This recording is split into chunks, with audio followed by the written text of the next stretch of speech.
This is All India Radio. The news read by Valsa Williams. In Jammu and Kashmir, curfew has been lifted from all major towns of Kashmir Valley since morning. The situation is returning to normal and no untoward incident has been reported from any part of the valley today. Public and private transport is back on the roads and shops are open. The police is keeping a strict vigil in sensitive areas of the valley. Curfew was clamped in all 10 districts of the Kashmir region last Saturday in the wake of the hanging of Afzal Guru in Tihar jail. The government is not averse to a Joint Parliamentary Committee JPC probe in the Italian VVIP helicopter deal following allegations of a 362 crore rupee kickback. Stating this, Parliamentary Affairs Minister Kamal Nath told a private TV channel that there should be consensus in Parliament on what further steps need to be taken. Asserting that there is nothing to hide, the minister said Parliament should have a healthy discussion over the issue. Law Minister Ashwini Kumar had earlier said that suitable action would be taken after obtaining evidence from Italy on alleged kickbacks in the 3,600 crore rupee defence deal. Meanwhile, the government has initiated action to scrap the deal for purchase of 12 VVIP helicopters from the Italian firm Augusta Westland.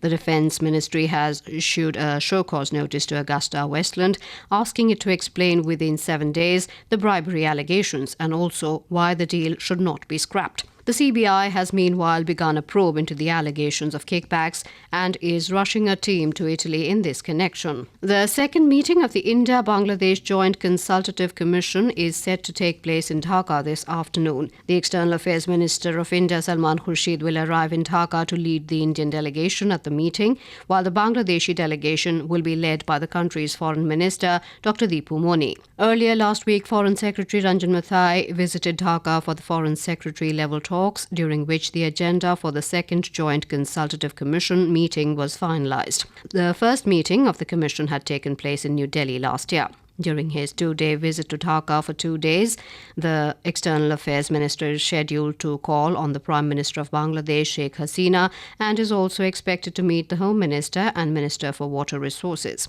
The two sides will review the preparations for the proposed visit of the President of India, Pranab Mukherjee, to Bangladesh in the first week of March. The National AIDS Control Organization, NACO, has signed an agreement with the Shipping Ministry under which HIV/AIDS treatment will be provided to workers of major ports in the country.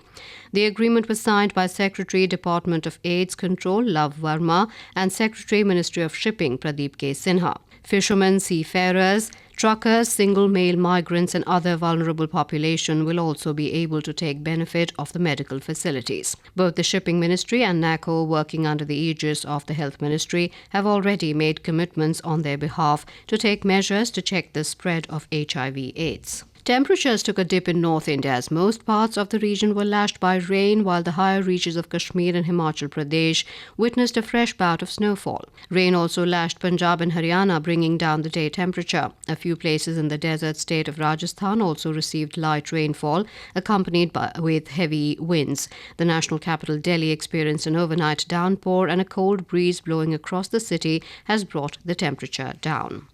A bipartisan group of U.S. lawmakers have introduced a new bill in the Congress to create more than 125,000 new visas to attract global talents to America. The bill is aimed at targeting highly skilled talents from India and China. The bill envisages creation of a new set of conditional visas for 75,000 immigrant entrepreneurs and 50,000 foreign graduate students from science, technology, engineering, and maths streams.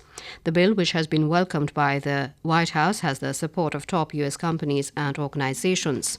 South African Paralympic champion Oscar Pistorius is to remain in police custody after being refused bail at his court appearance in Pretoria when he was formally charged with murdering his girlfriend Reeva Steenkamp. State prosecutors are to oppose a bail application when he returns to court on Tuesday. They say this is a case of premeditated murder, but the Paralympian's family issued a statement saying the alleged murder was disputed in the strongest terms. And with that, we end this news bulletin.